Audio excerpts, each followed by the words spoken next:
Sub-Roman Britain is a term derived from an archaeological label for the material culture of Great Britain in late antiquity. The term, sub-Roman, was invented to describe the potsherds sites of the 5th and 6th century, initially with an implication of decay of locally made wares from a higher standard under the Roman Empire. Although the culture of Britain in the period was mainly derived from Roman and Celtic sources, there were also Saxons settled as foederati in the area, originally from Saxony in northwestern Germany. Although the term Saxon was used by the British for all Germanic incomers, gradually the latter assumed more control. The Picts in northern Scotland were outside the applicable area. Meaning of terms. The period of sub-Roman Britain traditionally covers the history of the area, which subsequently became England from the end of Roman imperial rule in the very early 5th century to the arrival of St. Augustine in AD 597.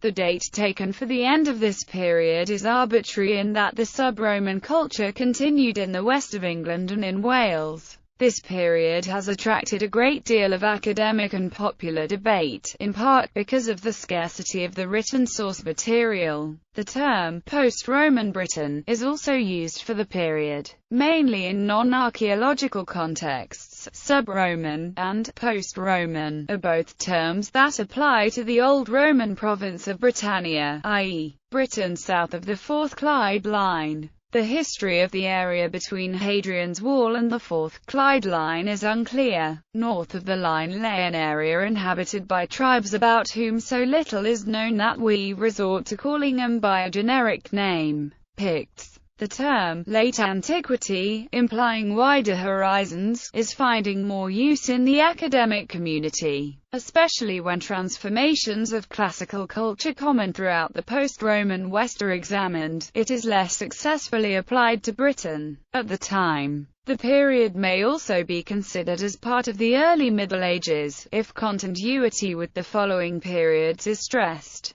Popular works use a range of more dramatic names for the period: the Dark Ages, the Brythonic Age, the Age of Tyrants, or the Age of Arthur. Written accounts. There is very little extant written material available from this period, though there is a considerable amount from later periods that may be relevant. A lot of what is available deals with the first few decades of the 5th century only. The sources can usefully be classified into British and continental, and into contemporary and non-contemporary. Two primary contemporary British sources exist: the Confessio of St. Patrick and Gildas de Excidio et Conquestu Britanniae. Patrick's Confessio and his letter to Coroticus reveal aspects of life in Britain, from where he was abducted to Ireland. It is particularly useful in highlighting the state of Christianity at the time. Gildas is the nearest to a source of sub-Roman history, but there are many problems in using it. The document represents British history as he and his audience understood it. Though a few other documents of the period do exist, such as Gildas' letters on monasticism, they are not directly relevant to British history. Gildas de Excidio is a Jeremiad. It is written as a polemic to warn contemporary rulers against sin, demonstrating through historical and biblical examples that bad rulers are always punished by God, in the case of Britain, through the destructive wrath of the Saxon invaders. The historical section of De Excidio is short, and the material in it is clearly selected with Gildas' purpose in mind. There are no absolute dates given, and some of the details, such as those regarding the Hadrian's and Antonine walls, are clearly wrong. Nevertheless, Gildas does provide us with an insight into some of the kingdoms that existed when he was writing, and how an educated monk perceived the situation that had developed between the Anglo-Saxons and the Britons. There are more continental contemporary sources that mention Britain, though these are highly problematic. The most famous is the so-called Rescript of Honorius, in which the Western Emperor Honorius tells the British civitates to look to their own defense. The first reference to this rescript is written by the 6th century Byzantine scholar Zosimus and is found in the middle of a discussion of southern Italy. No further mention of Britain is made, which has led some, though not all, modern academics to suggest that the rescript does not apply to Britain, but to Bruttium in Italy. The Gallic Chronicles, Chronica Gallica of 452 and Chronica Gallica of 511, say prematurely that Britain, abandoned by the Romans, passed into the power of the Saxons, and provide information about Saint Germanus and his visit to Britain. Though again this text has received considerable academic deconstruction. The work of Procopius, another 6th century Byzantine writer, makes some references to Britain, though the accuracy of these is uncertain. There are numerous later written sources that claim to provide accurate accounts of the period.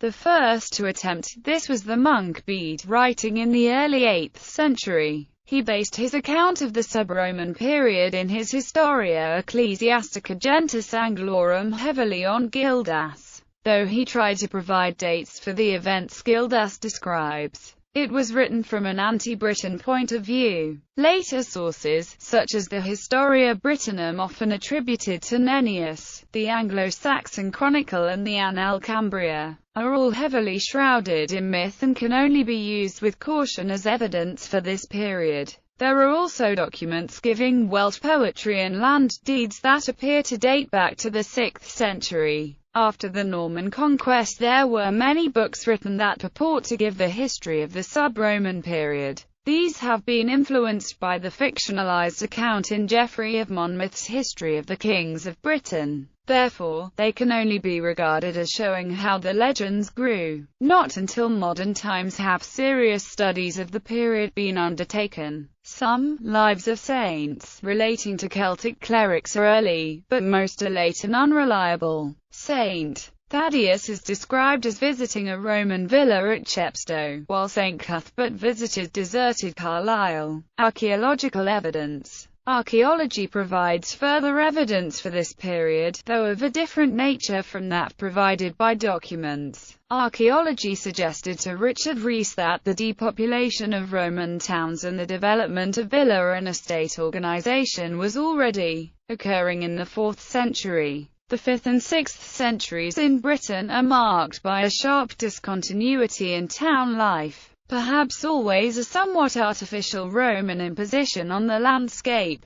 dependent on imperial military requirements and requirements of administration and tax collection. The exceptions are a handful of sites: Londinium, Eboracum, and in spite of the loss of their Roman names, Canterbury, Wroxeter and possibly Cambridge.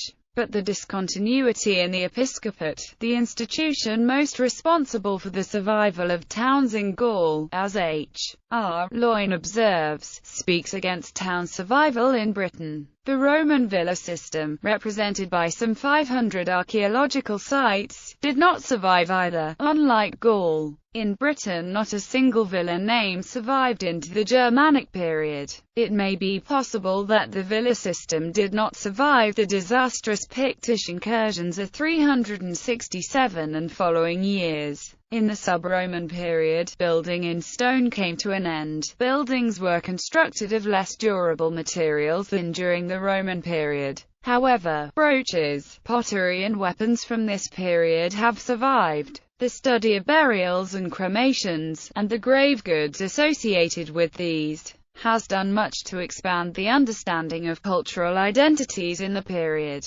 Archaeology has shown some evidence of continuity with Roman education, trade with the Mediterranean and with Celtic art. Excavations of settlements have revealed possible changes in social structures, and to what extent life in Britain continued unaltered in certain pockets into the early medieval period. Hilltops, the so-called hillforts, castra and monasteries have been excavated. Work on towns has been particularly important. Work on the hill forts has shown evidence of refurbishment, and also of overseas trade, in this period. One of the earliest major excavations was at Tintagel. This uncovered rectangular structures and much Mediterranean pottery. The buildings were initially interpreted as a monastery, but later as a princely stronghold and trading post. Another important excavation was at Dinas Powys, which showed evidence of metalworking. Orcock also led the excavations at South Cadbury. Many other sites have now been shown to have been occupied during the sub-Roman period, including Biddoswald and Saxon shore forts. Work on field systems and environmental archaeology has also highlighted how much agricultural practice continued and changed over the period. Archaeology, however, has its limits, especially in dating. Although radiocarbon dating can provide a rough estimate, this is not accurate enough to associate archaeological finds with historical events. Dendrochronology is accurate enough to do this, though few suitable pieces of wood have been uncovered.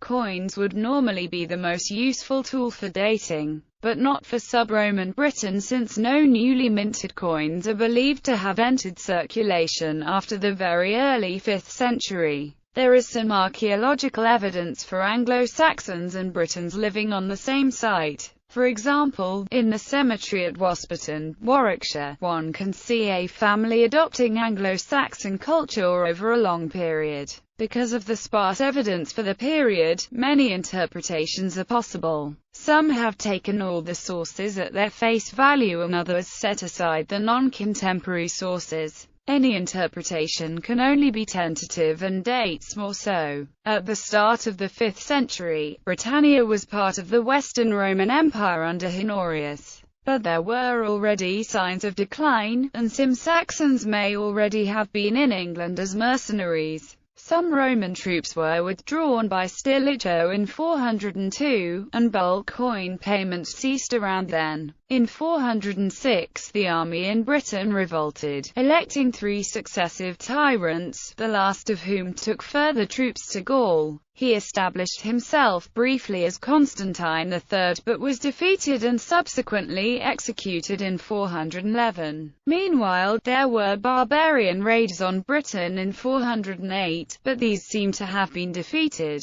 After 410, Honorius apparently sent letters to the cities of Britain telling them to fend for themselves, though this is sometimes disputed. The withdrawal of most Roman troops did not end the Roman culture of the lost province, which still remained part of the Roman cultural world, with inhabitants who identified themselves as Roman. From the middle of the 5th century, the Germanic raiders began to settle in the eastern river valleys. Later civil wars seem to have broken out, which have been interpreted either as being between pro-Roman and independence groups or between established church and Pelagian parties, a class struggle between peasants and landowners, and a coup by an urban elite. A recent view explored by Laycock sees Britain violently fragmenting into kingdoms based on British tribal identities. But life seems to have continued much as before in the countryside, and on a reduced scale in the towns, as evidenced by the descriptions of Germanus of visits. Feuding kingships replaced the centrally governed Roman provinces.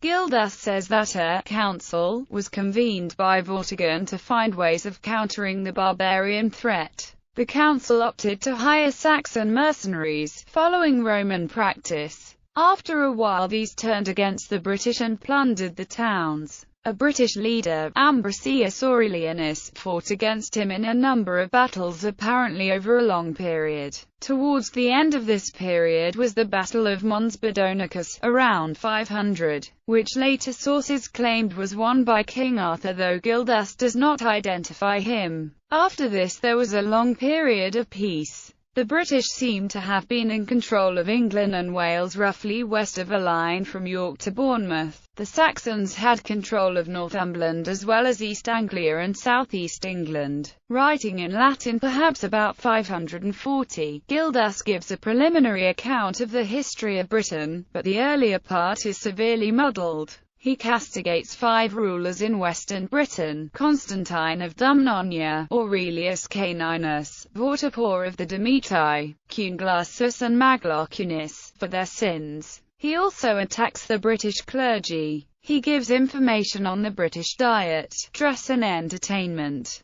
He writes that Britons were killed, emigrated or were enslaved, but gives no idea of numbers. In the late 6th century there was another period of Saxon expansion, starting with the capture of Seroba in 552 by the dynasty that later ruled Wessex, and including entry into the Cotswolds area after the Battle of Diorum. Though the accuracy of the entries in the Anglo-Saxon Chronicle for this period has been questioned, this activity seems to have separated the Britons of the southwest England from those of Wales. At the end of this period of British history, the Britons were still in control of about half of England and Wales. Kingdoms. Various British kingdoms existed at some point in the period. Some changed their names and some were absorbed by others. Not all of their names, especially in the southeast, are known, nor are the details of their political development. Some authority structures left from the Roman period may have continued in charge of some areas for some time. At times some of the kingdoms were united by a ruler who was an overlord, while wars occurred between others. During the period the boundaries are likely to have changed.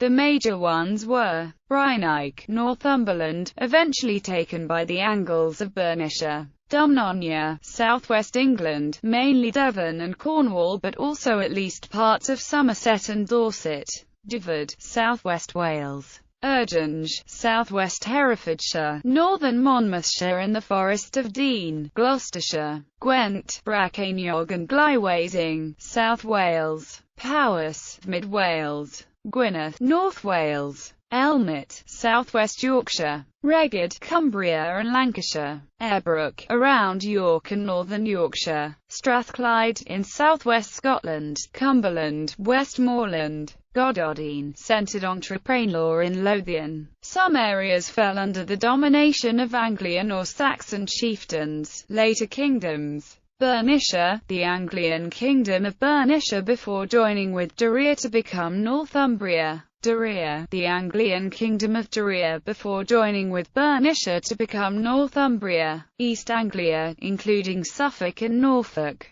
Kent. HWICC, most of Gloucestershire except the Forest of Dean. Sussex. Essex, including Middlesex and Surrey. Wessex, formed from Saxon areas in the upper Thames Valley in an area of Jutish settlement around Southampton. Mercia, centred on Repton. Middle Anglia, East Midlands, later joined with Mercia. Northumbria, formed from Bernicia and Deira. Religion. Officially the Roman Empire was Christian at the start of the 5th century, but there is evidence of rural pagan temples being refurbished at the start of this period in western England. However, most temples seem to have been replaced eventually by Christian churches on the same site or nearby. Celtic churches or monasteries seem to have flourished during this period in the British areas, such as that at Glastonbury. But the Saxons were pagan. This reinforced a great antipathy between the peoples. Many Roman cemeteries continued into much later times, such as that at Cannington, Somerset. In the east there was a gradual transition among the pagan Saxons from cremation to inhumation. Although the arrival of St. Augustine is traditionally seen as the significant Christianizing event for the Saxons, a bishop had already arrived in Kent with the king's Merovingian wife. Other Saxons remained pagan after this time. In 429, a British deacon Palladius had requested support from the Pope in Rome to combat Pelagianism. Bishops Germanus and Lupus of Troyes were sent. Germanus, a former military commander, is reported to have led the British to the Hallelujah victory, possibly in Wales. Germanus is said to have made a second visit to England later. Participation by a British bishop at a synod in Gaul demonstrates that at least some British churches were in full administrative and doctrinal touch with Gaul as late as 455. In the north, Whithorn is said to be the earliest church in Scotland, being founded in the 5th century by Saint Ninian. Coroticus was a Christian king who was the recipient of the letter from St. Patrick. His base may have been Dumbarton Rock on the River Clyde, and his descendant Rhyddish Hyle is named in the Life of St. Columba. Rhyddish was a contemporary of Eden mac Gabrain of Dalriata and Urian of Reged, as well as of Ethelfrith of Bernicia. Unlike St. Columba, Kentigern, the supposed apostle to the Britons of the Clyde and alleged founder of Glasgow, is a shadowy figure.